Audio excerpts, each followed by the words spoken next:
ఆపండి అత్తయ్య. వయసును మర్చిపోయి మాట్లాడుతుంది మీరు.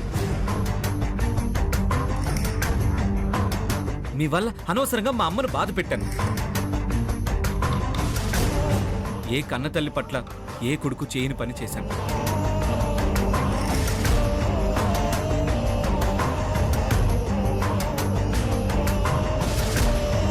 నన్ను క్షమించమ్మా. నిజం నిరూపించాలని నిన్ను నొప్పించాను. నన్ను క్షమించమ్మా. క్షమించడానికి ఏముంది బాబు? తండ్రి మాటను పాటించని తల్లిని తెగ నరికాడా పరశురాముడు. విధే అలా ఉన్నప్పుడు ఆ రాముడైనా నువ్వైనా తల వంచాల్సిందే.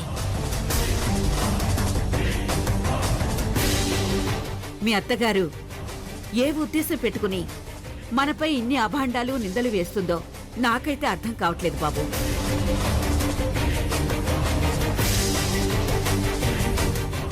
ఏం ఆశించి చేస్తున్నారో చెప్తే బావుంటుంది.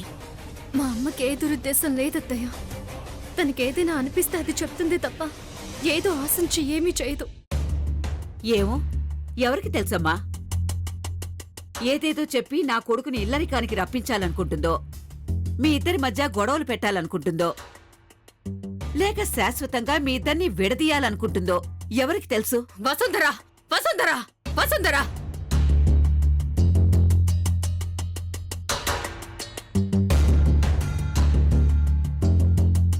అర్థం లేకుండా మాట్లాడకు.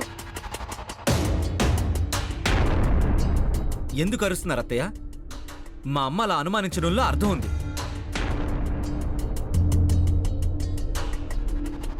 మీరు మనస్ఫూర్తిగా మా పెళ్లి ఒప్పుకోలేదు. నేను అపర్ణ మెళ్ళలో తాళి కట్టే ముందు క్షణం వరకు నన్ను శత్రువు అనుకున్నారు. ఆ ఆర్యనే మీ అల్లుడు అనుకున్నారు.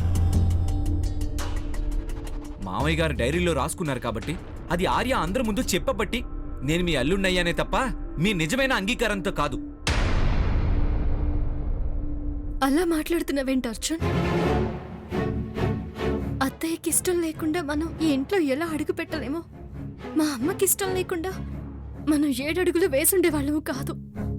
లేదపర్ణ, మీ అమ్మ ఇంకా నన్ను మీ నాన్నను చంపిన హంతకుడిగానే చూస్తుంది.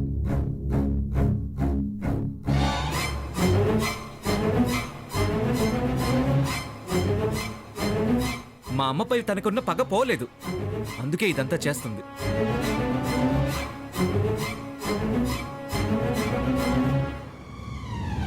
నా వల్ల మీకు జరిగిన నష్టాన్ని నేను ఎప్పటికీ పూడ్చలేనత్తయ్య. దానికి మీరు ఏ శిక్ష వేసినా భరిస్తాను. అంతేగాని నా కుటుంబం మొత్తాన్ని బాధ పెట్టకండి.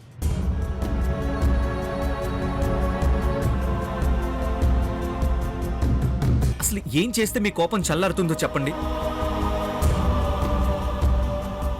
లేదు, ఈ పెళ్ళే మీకు ఇష్టం లేదంటే చెప్పండి.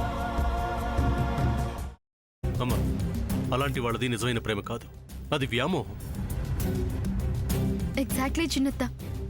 నిజంగా ప్రేమించుకున్న వాళ్ళు అలా చేయరు. ఎంత మనసు విరిగిపోతే కన్న కూతుర్ని పట్టుకొని మా దృష్టిలో చచ్చిపోయా ఉంటుందా తల్లి? అది సరే అమ్మా, తన కూతురుతో తన మాట అనేటప్పుడు ఆమె మాటల్లో వ్యథ, కళ్ళల్లో బాధ గమనించావమ్మా? పెద్దబాబుకు బర్త్డే విషెస్ చెప్పు కూడా వెళ్ళాం కదా. ఊరికే ఎలా కాలిపోతుంది? మంట పెడితేనో పడితేనో తగలబడుతుంది.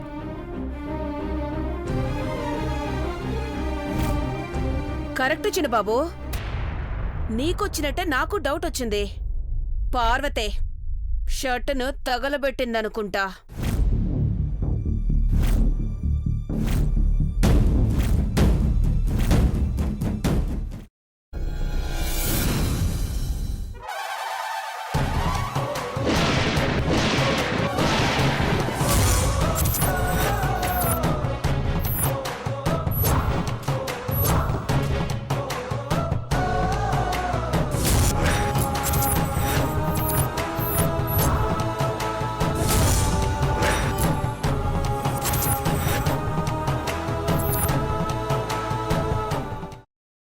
తర్వాత పొట్టు తీసేసి చాప్ చేసి పక్కన పెట్టుకోవాలి.